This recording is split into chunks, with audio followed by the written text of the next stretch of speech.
Aquaman and the Lost Kingdom. In the DC expanded universe of films, which appears to be winding down, there's only one hero who brings an instinct for fun to every scene, along with an awareness of his own ridiculousness, and that's Aquaman. Specifically, that's Aquaman is played by Jason Momoa, who refashioned the half-human prince of Atlantis, aka Arthur Curry, as a brawny, long-haired, beer-chugging, high-fiving, wisecracking bro who bears quite a bit of resemblance to an actor named Jason Momoa. Momoa achieves peak Momoa in Aquaman and the Lost Kingdom, a neon submarine wreck of a sequel wherein the big guy tries to save the planet from returning bad guy Black Manta, aka David Kane, who wants revenge against Aquaman for killing his dad in the first movie, and has allowed himself to be possessed by the spirit of the Black Trident, which was forged by denizens of the Seventh Kingdom of Atlantis, a necropolis filled with demonic creatures. Black Manta is dangerous to himself as well as others, and not as in control of the awesome weapon he wields as he thinks he is. His plan involves the use of glowing green ancient power source that's like radiation times a zillion, and is accelerating the pace of climate change. The film's title is etched into the face of a collapsing glacier. Not a good situation at all. Definitely the kind you'd want Aquaman to handle. Momoa is the best reason to see the movie. He's as alpha cool, even jerkish, as a maverick action star can be, while also making you believe his character is fundamentally decent, and knows when he's gone too far and sincerely feels bad about it. And he's got range. 1 minute, Momoa will practically be doing his own smart-alecky running commentary on the film he's in, and in the next he'll weep bitter tears or scream out in anguish or vengeful fury over some dastardly action by a bad guy, as if he's acting in a silent movie melodrama with title cards. And it all works. The self-awareness never becomes self-conscious or off-putting. Rather than give viewers emotional whiplash, Momoa leads them on to the next scene in a way that makes it feel as if it's all of a piece. By the way, our hero has an infant son in this one, by his wife Mera, played by Amber Heard, and there are Pixar-style obvious but can't miss jokes about the kid keeping the parents up all night. Momoa's movie star bona fides are confirmed by the belly laughs that he gets from the baby. The second best reason to see the film is Momoa's chemistry with his co-star Patrick Wilson, returning as Arthur's half-brother Orm Marius, aka the Ocean Master, the deposed would-be king of Atlantis and Arthur's chief rival in the first movie. Wilson seems to have been warped into contemporary Hollywood from a much earlier decade. He has a Van Heflin quality in this one. He is as dry in this role as a man playing an ocean-dwelling humanoid could be. He plays Orm not just as a guy who's never in on the joke, but doesn't seem to know what jokes are. That makes him the perfect foil for Momoa's Arthur Curry,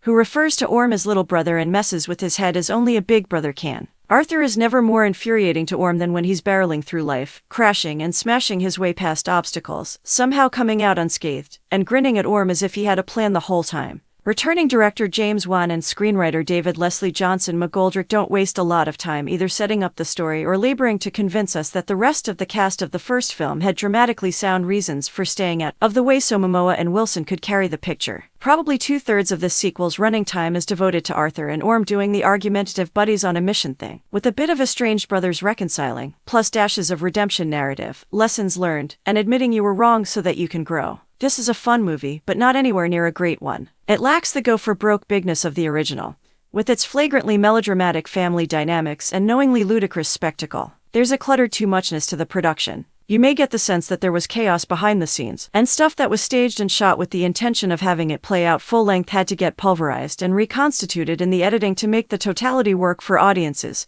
and exhibitors. The narrated by Aquaman opening montage plays like an attempt to shave 20 minutes off the running time and get scene setting and expository throat clearing out of the way so the movie could jump ahead to the bits with the brothers getting in and out of trouble and working through their relationship issues while toppling statues, punching giant bugs, and zapping people with laser guns. How many influences do you think they referenced in this? My viewing companion asked afterward. I wouldn't dare offer a number, but the film is upfront about its fondness for Star Wars, Jules Verne, H.P. Lovecraft, Peter Jackson's Lord of the Rings trilogy, the Matrix films and the works of H.G. Wells. We follow the duo through a dazzling variety of settings, including the aforementioned necropolis, which one has said is modeled on Mario Bava's Planet of the Vampires, and a secret underwater lair constructed from the wrecks of pirate ships, and a volcanic island full of green goo-mutated flora and fauna that's like something Ray Harryhausen would have stop-motion animated in the 60 seconds. The mix of CGI and actual locations will probably look less cartoony in 2D than it did in the 3D screening I attended. But the detail work is impressive, especially on the SpongeBob-esque non-human characters, which include a talking crawfish king and a dutiful octopus who accompanies the brothers on their quest, and gets periodically sent back to Atlantis to provide updates on their progress. Wen never pulls off an action scene as virtuosic as the leaping across rooftops fight in the first Aquaman, but there are some good ones in here. Choreographed, framed and edited with Wan's characteristic clarity even when the camera is shaking like an astronaut during liftoff. A few of them play out from a distance with our spec-sized heroes racing through vistas packed with gigantic creatures, machines, armored warriors, jagged rocks, fire, and ice. Kidman, Morrison, Lundgren, Abdelmateen and other supporting players exhibit such poker-faced commitment to the story throughout that you might wonder how much richer the film might have been if they'd been integrated elegantly instead of shoehorned in. Still, this is a fun ride. Like its hero, it succeeds in spite of itself. And there's something to be said for a big-budget fantasy that knows what not to do and when to stop. Enjoying the content? Subscribe, like, share, and drop a comment to be a part of our amazing community. Your support means the world.